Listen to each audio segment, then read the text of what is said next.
Hello everyone, and welcome to this new discussion where I want to go a little bit deeper into a paper I presented a few sessions ago, a few discussions ago, which was from Anderson. It was a short paper, and that was the title was "More is Different." As it turns out, the paper I would like to talk about today is called "More Really is Different." So that was published in 2009, so quite after Anderson.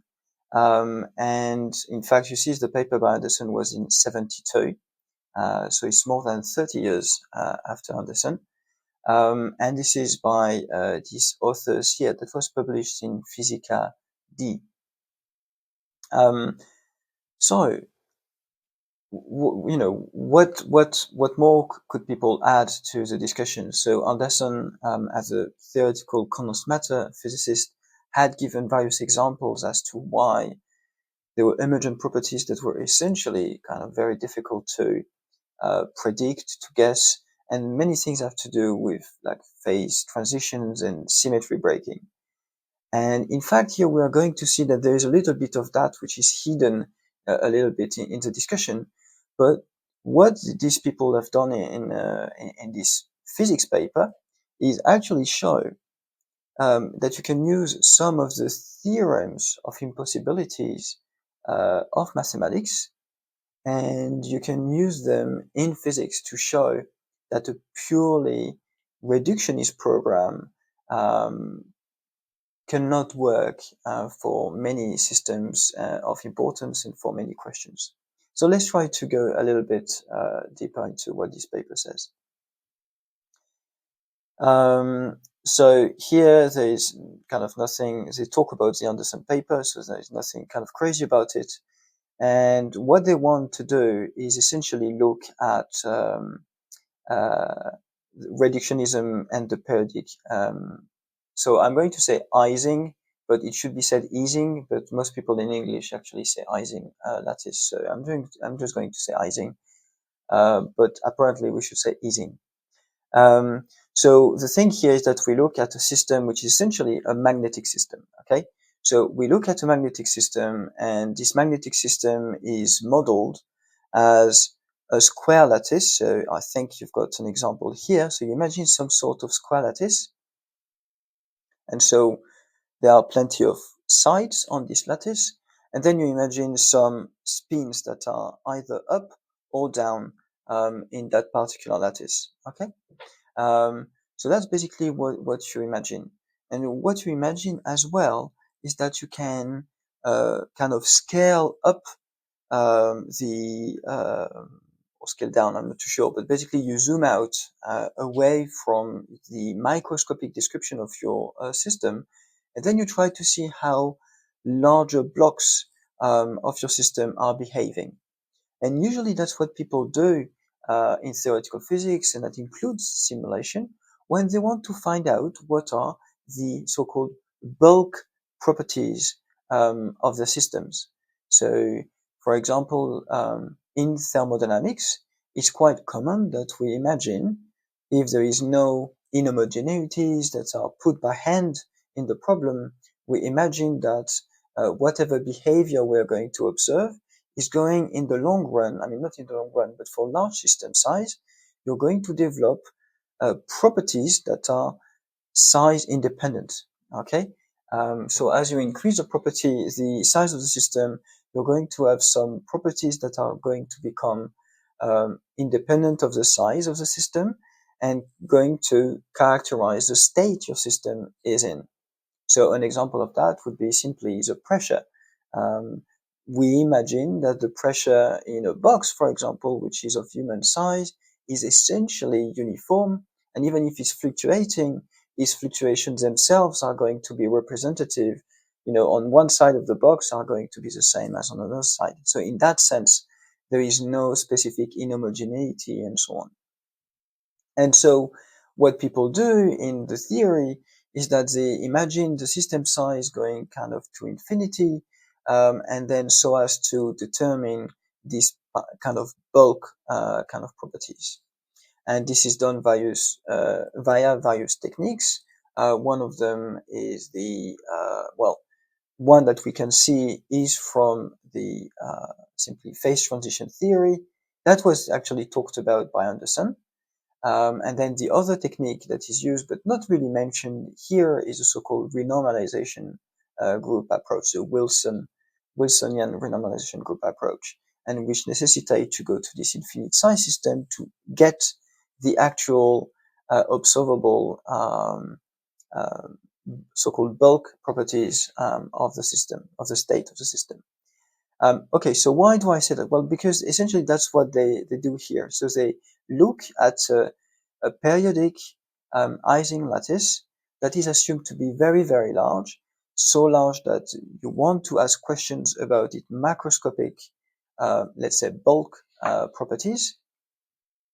And that's what they say here, and very, very large. That's a typical Ising model. And not in 1D, but in 2D. And the point here is to know whether we can understand the macroscopic behavior that is being displayed by such a model, depending on the kind of dynamics you put that model under. Um, if you know the interaction between the blocks, okay, within the lattice.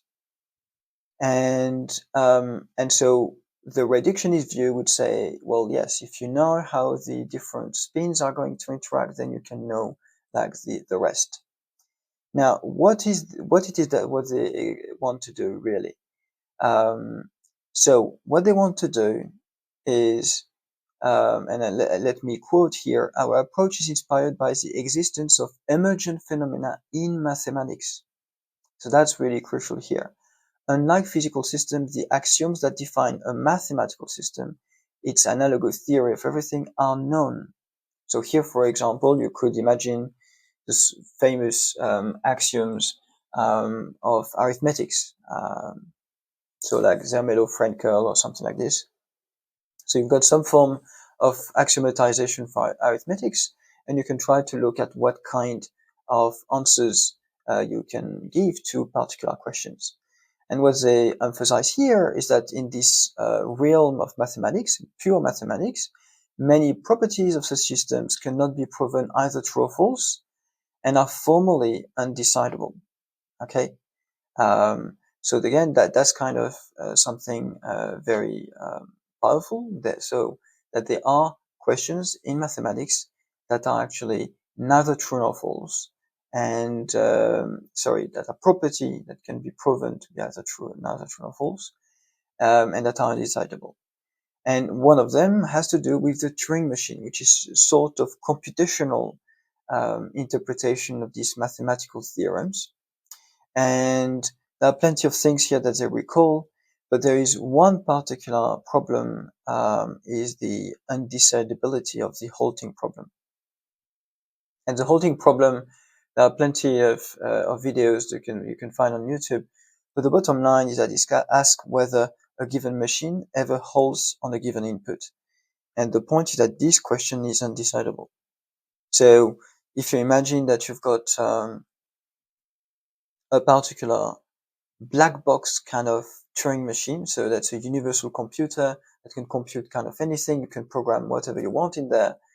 And then you simply want to know, okay, is there any, if I put this particular entry, is the program going to eventually halt or continue ad infinitum? Then basically you can't have a way to answer that question for every black box and every input. Okay, so that's kind of the thing. You can't do that for every input and black box. And the usually the way to prove that is to use a sort of self-referential thing. Now, what they use quite a lot here is a sort of generalization of this undecidability stuff that is called Rice's theorem, that states that any non-trivial question about the Turing machine's black box behavior is undecidable. Okay, so let's stop here. That's basically the main strategies they want to use. that's quite common. There are many results in physics that have been using this kind of analogy, and essentially showing that many physics problems are undecidable in that sense. Um, Here, in my view, this is the simplest one to read and try to understand. I'm not saying it's simple, I'm saying this is the simplest one. Um, One of the things that they want to do here is that they actually say, well, numerous simple physical systems capable of simulating arbitrary Turing machine have been proposed.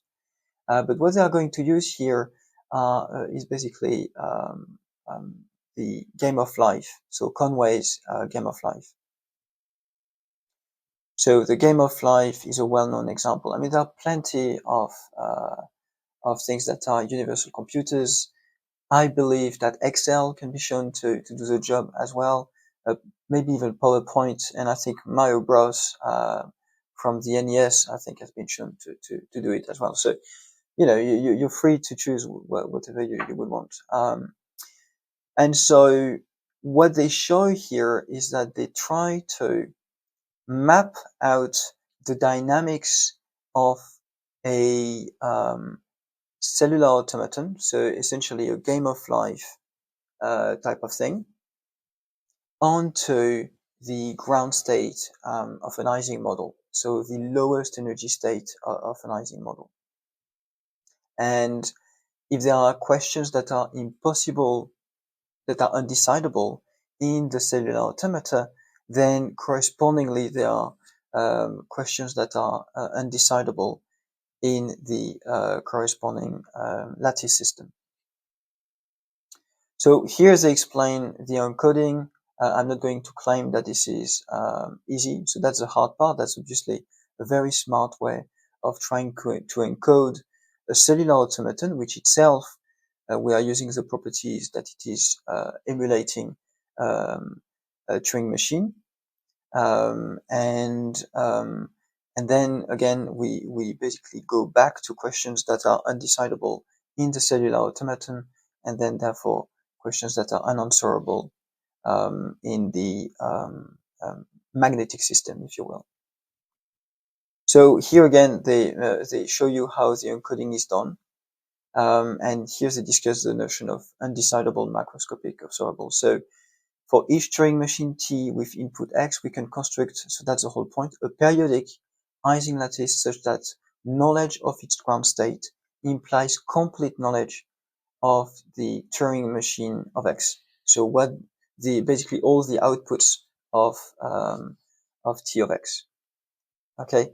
Um, and basically because that's forbidden by these various no-go theorem, if you will, or impossibility or undecidability theorems for Turing machines, then it implies that it's also not possible to compute some of the properties of the magnetic system. Okay, so what they say here is that examples of such questions are, is T of X larger than 500? So again, that's the output from a Turing machine of some arbitrary given X. And there are questions basically like this that cannot be answered for all inputs. Okay, and so that's where the infinity kind of comes in, is because you're asking a question that is going to be about all possible inputs. And in principle, the computers are allowed, or the algorithm is allowed to run infinitely long, etc., etc. And that's why you need an infinitely large system size to cover this.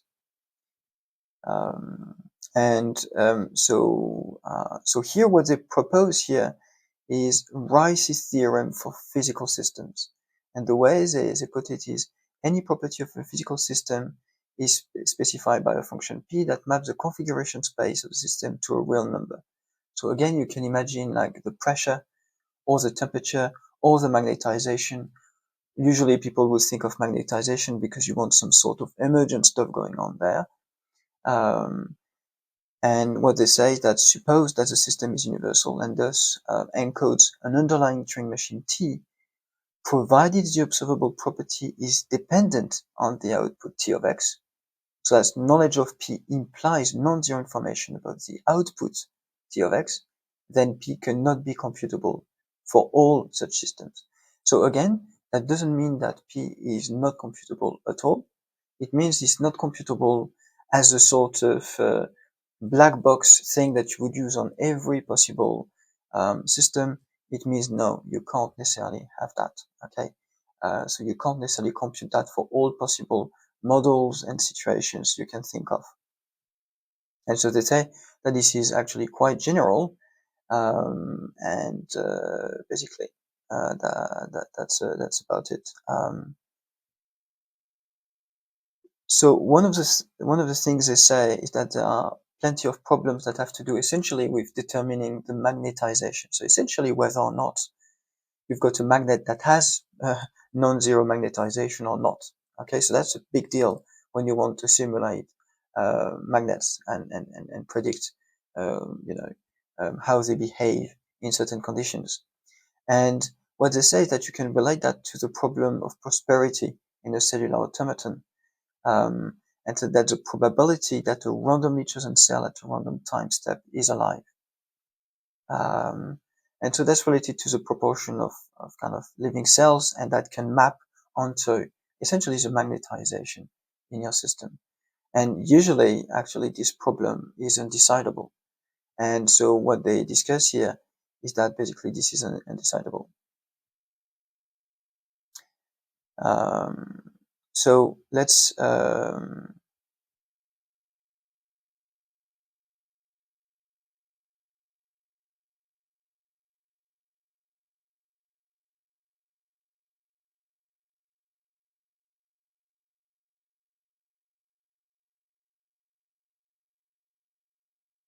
So yes, apologies, I had to retrieve the passage I wanted to read. So hence, so they give an actual proof here, which is relatively short, of why the, uh, what they claim actually works. Um, and here's what they say. Hence, any such macroscopic property of the periodic Ising lattice is generally undecidable. So they mean in the sense of the kind of magnetization. And so that's what they give as examples. A magnetization magnifier has ground states of either all zeros or all ones.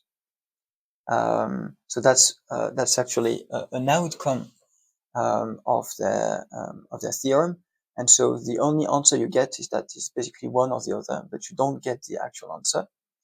The correlation length measures the scaling of some limit, so that's an average.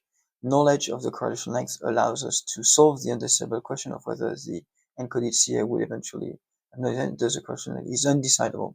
Okay, so so basically the point is that again, the survivability problem is undecidable, and so anything you can kind of relate to it is going to basically by inference or by sheer logic is going to lead to these particular things to be undecidable. So here correlation length is actually undecidable. Again, here we are when basically the system size tends to infinity. That's something that is always expected mathematically when you want to find out, as I said, bulk properties. And then finite range correlation functions. The partition function at zero temperature is determined by the degeneracy of the system. Since degeneracy can be magnified, partition functions are non-computable. So basically, there are plenty of things. Like the partition function is something that is crucial to determine the statistical properties of systems, the energy and so on of a system. And so if it's non-computable, that's a huge deal. So basically, that's kind of the thing that is discussed. One of the objections that is often put forward is that, and that's what they mention here, is that these results hold for infinite lattices.